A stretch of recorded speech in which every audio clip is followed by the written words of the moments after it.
Commander Marcus "Ghost" Rodriguez had been floating in the escape pod for 72 hours when the alien warship found him. The USS Defiant was nothing but scattered debris now, along with the rest of the human fleet that had tried to defend the outer colonies.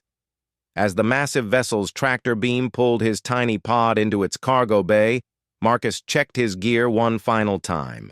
His combat knife was secure, his sidearm loaded, and the small explosive charges hidden in his vest were armed and ready. The aliens who opened his pod were unlike anything in the Earth databases. They stood nearly 8 feet tall, with chitinous armor covering their bodies and 4 arms ending in razor-sharp claws. Their faces were insectoid, with compound eyes that seemed to analyze everything they saw. Behind them, more aliens of different species crowded around, all bearing the crimson markings of the hegemony, the galactic empire that had been systematically destroying human colonies for the past 2 years. "Another human rat," one of them clicked in their universal translator. "Take it to the processing center with the others." Marcus allowed them to drag him through corridors lined with trophy cases filled with artifacts from conquered worlds.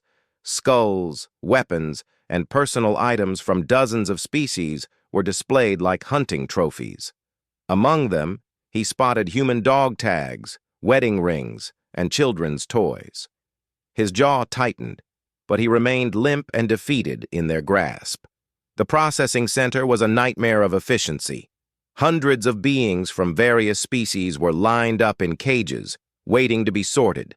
Some would become slaves, others would be sent to gladiatorial arenas, and the rest would simply be eliminated. The air reeked of fear and despair. Marcus was thrown into a holding pen with a dozen other humans, all survivors from destroyed ships or raided colonies. "You're new?" whispered a young woman with engineer's stripes on her torn uniform. "I'm Sarah Chen, formerly of the cargo vessel Prometheus. You?" "Marcus Rodriguez, Navy SEAL," he replied quietly, scanning the guards and noting their patrol patterns. Sarah's eyes widened slightly. "Special Forces? Then maybe we have a chance." Marcus studied the facility's layout while pretending to be traumatized. The aliens had grown careless over the centuries of easy conquest. Their guards were spaced too far apart, their weapons poorly secured, and their communication systems were outdated by human standards. Most importantly, they underestimated their prisoners because no species had ever successfully escaped from a hegemony warship. Over the next day, Marcus gathered intelligence from his fellow prisoners. The ship was a dreadnought-class vessel called the Bone Crusher, flagship of Warlord Vraktar, one of the most feared commanders in the hegemony fleet. It carried a crew of over 10,000 and was responsible for the destruction of 47 worlds. The prisoners were being taken to the hegemony's capital world, where they would be displayed in a triumph parade before being distributed to various fates. As night cycle approached, Marcus began to move. The guards had settled into their routine, believing their prisoners were too broken to cause trouble. He had identified 17 different species among the crew, each with distinct strengths and weaknesses he had memorized during his observation period. The Krillian guards were strong but slow, the Vex were quick but fragile, and the Thornak were intelligent but overconfident. Marcus started with the guard closest to their pen, a young Krillian who had been eyeing the human females with obvious intent. When the alien approached the cage during his patrol, Marcus grabbed his arm through the bars and applied a chokehold he had perfected on Earth. The guard's struggles lasted only seconds before he went limp. Marcus quickly relieved him of his keycard and plasma rifle. "What are you doing?" Sarah hissed as Marcus unlocked the cage. "What I was trained to do," Marcus replied, checking the weapon's charge. "Adapt, improvise, and overcome." The other prisoners stared at him with a mixture of hope and terror as he moved toward the next guard post. This one was manned by 2 Vex, their 6-eyed heads scanning the area with mechanical precision. Marcus approached from their blind spot, a tactic that worked because human anatomy allowed for movements these aliens hadn't evolved to detect.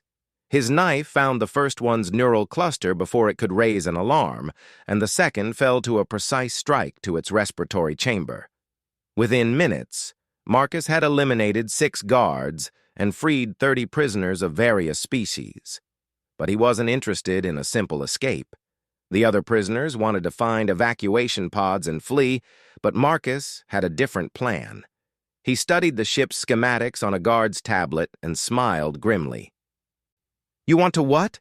Sarah exclaimed when he explained his intention. "Take the ship," Marcus said simply.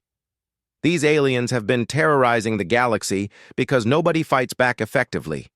Time to show them what happens when they mess with humanity." The liberated prisoners looked at him as if he had lost his mind. A handful of escaped captives against 10,000 trained warriors seemed like suicide. But Marcus had spent years in situations where the odds were impossible, and he had learned that superior numbers meant nothing if your enemy thought like everyone else. He led a small team to the armory while sending others to sabotage key systems. The hegemony's weakness was their predictability. They had conquered so many worlds using the same tactics that they couldn't adapt when faced with something genuinely new.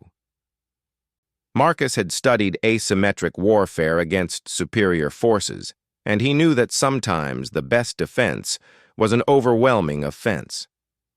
The armory was guarded by a full squad of Thornak warriors, the elite soldiers of the hegemony fleet. They were 7 feet tall, heavily muscled, and armed with energy weapons that could cut through starship hull plating. Under normal circumstances, they would have been unbeatable. But Marcus didn't fight under normal circumstances.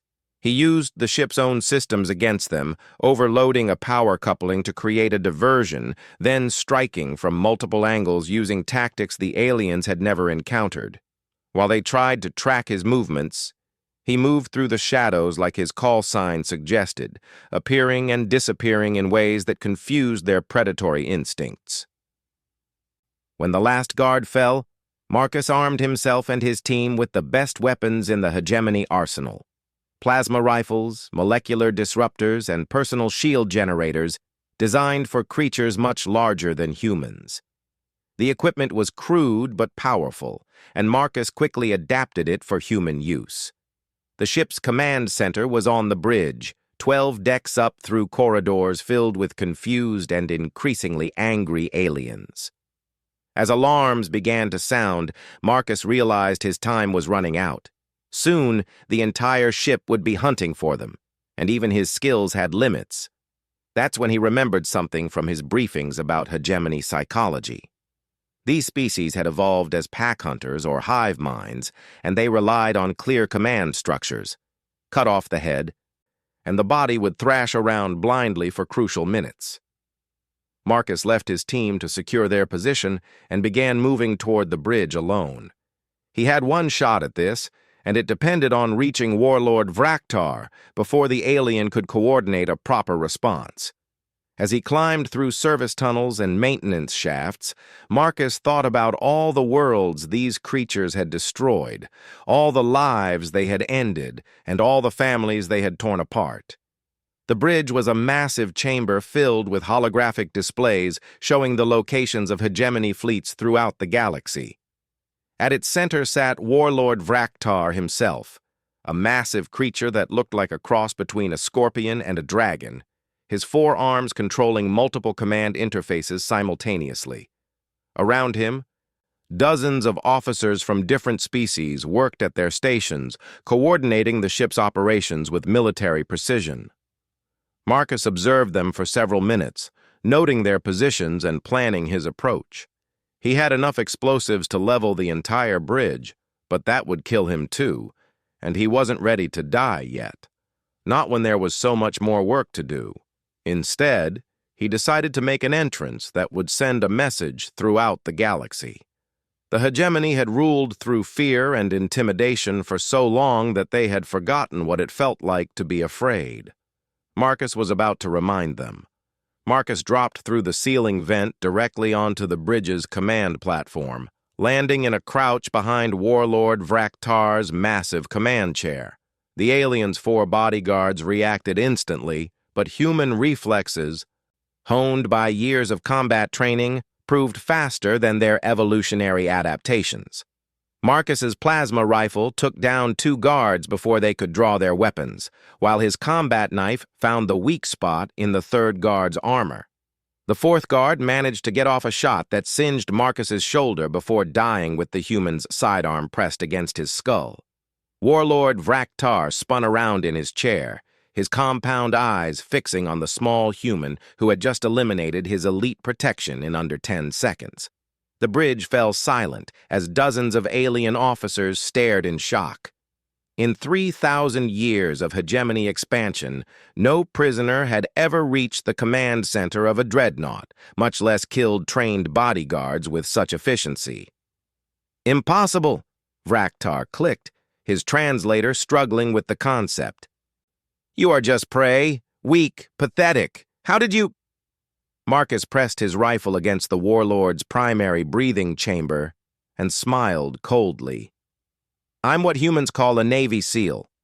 You've been hunting sheep for so long, you forgot what happens when you corner a wolf." The bridge crew began to move, reaching for weapons and alarm buttons, but Marcus had anticipated this. He triggered one of his explosive charges, which he had planted in the ship's communication array during his climb to the bridge. The blast sent shockwaves through the deck and disabled their ability to coordinate with the rest of the fleet. "Everyone stays exactly where they are," Marcus announced, his voice carrying the authority of someone accustomed to command. "Your warlord lives as long as you follow my instructions." A Thornak officer at the weapons console snarled and reached for his sidearm. Marcus put 3 plasma bolts through the alien's center mass without taking his eyes off Vraktar. The officer collapsed, his body armor smoking from the impacts. "Anyone else feeling heroic?" Marcus asked calmly. The bridge crew froze. They had watched the human eliminate 5 trained warriors in less than a minute, and his casual precision was more terrifying than any display of rage would have been. This wasn't the desperate flailing of a trapped animal. This was controlled, purposeful violence from a predator they didn't recognize. Vraktar's 4 arms clicked nervously against his chair. "What do you want, human? Ransom? Safe passage? Your species is already extinct. We will hunt down every colony, every ship, every—" Marcus increased the pressure on his rifle. "My species has been fighting wars since before your ancestors crawled out of whatever toxic swamp spawned them. We've survived ice ages, plagues, world wars, and each other. You really think a bunch of overgrown insects are going to finish us off?" Through the bridge's massive viewports, Marcus could see the rest of the hegemony fleet. Hundreds of warships extending in every direction, enough firepower to sterilize entire star systems. But he also noticed something the aliens hadn't. The positioning was all wrong. They were clustered together like a parade formation, designed to intimidate rather than fight. "Your fleet formation is garbage," Marcus observed, studying the tactical display. "No overlapping fields of fire. No screening elements, no reserve positioning. You've been beating up farmers and merchants for so long, you've forgotten how to fight actual warriors." A Krillian admiral at the navigation station began to argue, but Marcus cut him off. "Let me guess. You surround the target, demand surrender, and when they refuse, you blast them apart with overwhelming numbers. Works great against civilized species who follow the rules. Doesn't work so well against someone who's willing to bite your throat out while you're trying to negotiate." Vraktar's breathing became labored, as fear began to override his arrogance. "Your bravado means nothing. Kill me, and my fleet will reduce this entire sector to ash. You cannot—" "Your fleet can't do anything without proper coordination," Marcus interrupted. "See, while I was playing prisoner, I learned about your command structure. Very hierarchical, very dependent on clear orders from the top. Cut off the head, and the body doesn't know what to do." He activated his remaining explosive charges simultaneously. Throughout the ship, Carefully placed demolitions took out critical systems. Power fluctuated, life support wavered, and the massive dreadnought shuddered as secondary explosions rippled through its hull. Emergency lighting cast eerie shadows across the bridge as backup systems struggled to compensate. "What have you done?" several officers cried out in their various languages. Marcus smiled. "I've leveled the playing field. Your ship is now running on backup power, your communications are down, your weapons are offline, and your engines are operating at 20% capacity. Oh, and I've also released all your prisoners throughout the ship. Turns out, when you give desperate people weapons and point them at their captors, they get very motivated." The sounds of combat echoed through the ship's corridors as freed slaves and prisoners fought their way through confused and disorganized hegemony forces. Without central coordination, the alien crew couldn't mount an effective response to multiple simultaneous uprisings throughout the massive vessel. Vraktar's compound eyes dilated with rage and fear. "You are one human against 10,000. Even if you kill me, even if you take this ship, the fleet will destroy you." Marcus glanced at the tactical display, where the other hegemony ships were beginning to realize something was wrong with their flagship.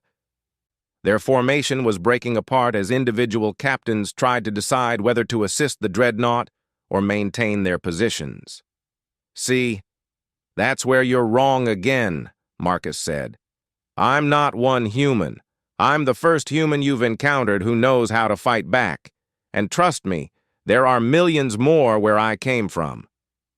He activated a hidden transmitter he had constructed from salvaged equipment during his time in the holding pen. It was crude, but it would broadcast on frequencies the hegemony monitored. More importantly, it would send a message to any human forces still operating in the sector. "This is Commander Marcus Rodriguez, United Earth Navy, to any human vessels receiving this transmission. The hegemony flagship Bone Crusher is under new management. Repeat, the flagship is under human control. All units converge on my position and prepare for Operation Payback." The bridge crew stared at the transmitter in horror as they realized what it meant. If there were other human forces in the area, if they had been waiting for a signal, if this had all been planned. Vraktar's voice dropped to a whisper. "There are more of you." Marcus nodded. "The hegemony made a critical error in judgment. You assumed that because you destroyed our colonies and scattered our fleets, you had defeated humanity. But humans don't surrender. We adapt, we hide, we plan. And when the time is right, we strike back." Through the viewports, new contacts began appearing on the edge of the system. Ships that had been hiding in asteroid fields and gas giant shadows, waiting for the perfect moment. They weren't the massive dreadnoughts that the hegemony favored, but smaller, faster vessels designed for hit-and-run tactics. The human fleet had learned from their early defeats. Instead of trying to match the hegemony's overwhelming firepower, they had developed new strategies based on mobility, stealth, and precision strikes. Each ship was crewed by survivors who had lost everything to the alien invaders, and they fought with the desperate fury of those who had nothing left to lose. "Impossible," an alien officer whispered. "Our intelligence said all human military forces were destroyed." Marcus laughed grimly. "Your intelligence was as bad as your tactics. You see what you expect to see, and you expected humans to fight like everyone else you've conquered." Big mistake. The first wave of human fighters reached the hegemony fleet's perimeter, and the real battle began. Unlike the desperate last stands that had marked humanity's early encounters with the aliens, this was a coordinated assault designed to exploit every weakness in the enemy formation. The humans struck at communication nodes, command ships, and supply vessels, avoiding direct confrontations with the heavily armed dreadnoughts. Within minutes, the hegemony formation was in chaos. Individual ships found themselves cut off from their command structure, unable to coordinate with neighboring vessels, and under attack from multiple directions simultaneously. The aliens' numerical advantage became a liability as their own ships began firing on each other in the confusion. Fraktar watched his fleet disintegrate on the tactical display, his confidence crumbling as he realized the magnitude of his miscalculation. "This cannot be happening. We are the apex predators of the galaxy. We have conquered hundreds of worlds." Marcus leaned close to the alien commander's audio receptors. "You conquered civilians, merchants, farmers, scientists, people who believed in civilization and tried to negotiate with you. Today, you get to meet the other side of humanity, the side that burns down the entire forest to kill one wolf, the side that never, ever forgives." As if to emphasize his point, a massive explosion lit up the viewports as one of the hegemony's super dreadnoughts was torn apart by coordinated torpedo strikes. The human fleet moved like a pack of wolves, each ship supporting the others, every attack perfectly timed to maximize damage and minimize exposure. The aliens were learning what humans had known for millennia. Sometimes the hunter becomes the hunted. The battle raged for 6 hours, and when it ended, the mighty hegemony fleet was scattered debris floating in the void. Marcus had turned the Bone Crusher's weapons against its former allies, using the dreadnought's massive firepower to support the human assault fleet. The alien crew, trapped between armed prisoners inside their ship and human forces outside, had surrendered deck by deck until only the bridge remained under hegemony control. Now, as Fraktar sat restrained in his own command chair, Marcus addressed the survivors of the alien fleet through the ship's communication system. Hundreds of vessels had been destroyed, but many had surrendered when they realized their position was hopeless. The humans had demonstrated something the hegemony had never encountered: mercy toward those who yielded, combined with absolute ruthlessness toward those who continued to fight. "Attention, all hegemony vessels," Marcus broadcast across all frequencies. "This is Commander Rodriguez of the Human Resistance Fleet. Your invasion of human space is over. Your flagship is under our control, and your fleet is destroyed. Any vessel that wishes to surrender will be allowed to depart with a message for your high command." The response came from Admiral Kethvar, commander of one of the few remaining hegemony dreadnoughts. "Human, you have won this battle, but it means nothing. The hegemony spans 1,000 worlds.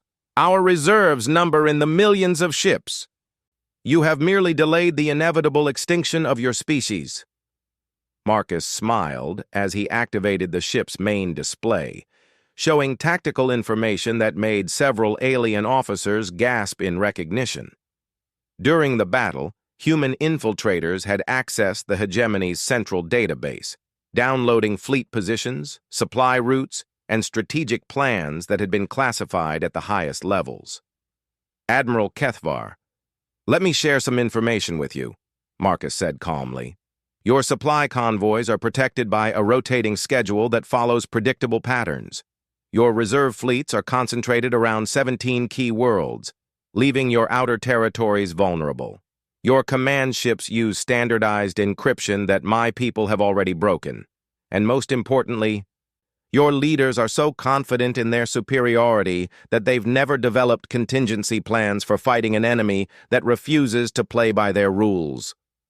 The tactical display showed the locations of every major hegemony installation within 50 light years, along with detailed analysis of their defensive capabilities and weaknesses. The information represented centuries of careful intelligence gathering by human survivors who had infiltrated alien societies throughout the galaxy.